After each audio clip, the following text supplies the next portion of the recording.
Welcome to Penrose Learning, where we make understanding easy.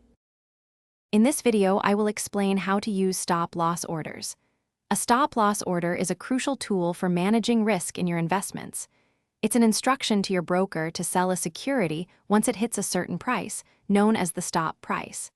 This mechanism is designed to limit your potential losses on a position. For example, if you own shares, you'd place a stop-loss below your purchase price. Conversely, for short positions, you'd set it above your entry point to cap potential upside risk. There are primarily three types of stop-loss orders to consider. A market stop-loss converts into a market order once your specified stop price is reached, aiming for immediate execution. A limit stop-loss, however, becomes a limit order, meaning it will only execute at your stop price or a better one, offering more control. Then there are trailing stop-loss orders, which dynamically adjust. These can be set as a percentage, perhaps 5%, or a fixed dollar amount, like $2, moving with the price to lock in gains. Setting your stop-loss effectively is key. First, define your risk tolerance and the maximum loss you're willing to accept on any single trade.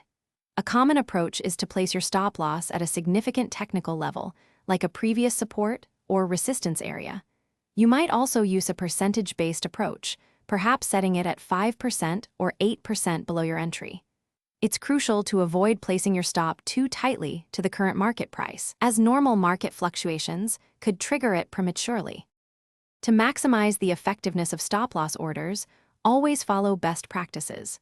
Regularly review and adjust your stop-loss levels, especially as market conditions or your investment thesis changes. It's important to understand that a stop-loss order does not guarantee execution at the exact stop price. In fast-moving or volatile markets, you might experience slippage.